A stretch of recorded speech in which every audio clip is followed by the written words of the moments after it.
ঠেলাঠেলি বিধানসভালৈ বিধায়ক অখিল গগৈ। এইবাৰ ঠেলাত ব্ৰইলাৰ মাছ মাংস কণী লৈ আহিল।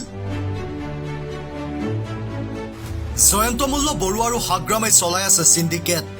ইয়াৰ ভাগ পাই আছে দিছপুৰত। মূল্যবৃদ্ধি ৰোধৰ প্ৰতিবাদেৰে পুনৰ ব্যতিক্ৰমী ৰূপত অখিল গগৈ। ষষ্ঠদশ বিধানসভাৰ বাজেট অধিৱেশনৰ আজি চতুৰ্থ দিন।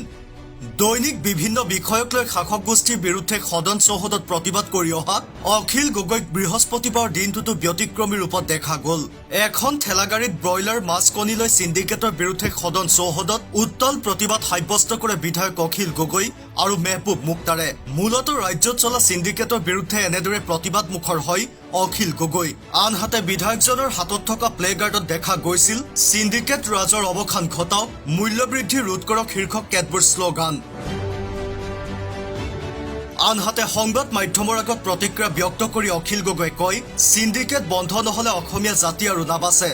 কণী বেচিব লাগে 5 টকা 75 পইচাত, আমি কিনি আনো 8 টকা 50 পইচাত। মাছ কণী মাংস সকলোতে সিন্ডিকেট ৰাজ চলিছে। এই সিন্ডিকেট শ্ৰীৰামপুৰ গেটত বহি চলাই আছে জয়ন্ত মল্ল বৰুৱা আৰু হাগ্ৰামা মহিলাৰীয়ে, আৰু ইয়াৰ ভাগ পাই আছে দিছপুৰে। হাগ্ৰামা আৰু জয়ন্ত মল্লক প্ৰতিহত কৰিব নোৱাৰিলে অসমীয়া ৰাইজে সদায় অধিক মূল্যত সা সামগ্ৰী ক্ৰয় কৰিব লাগিব।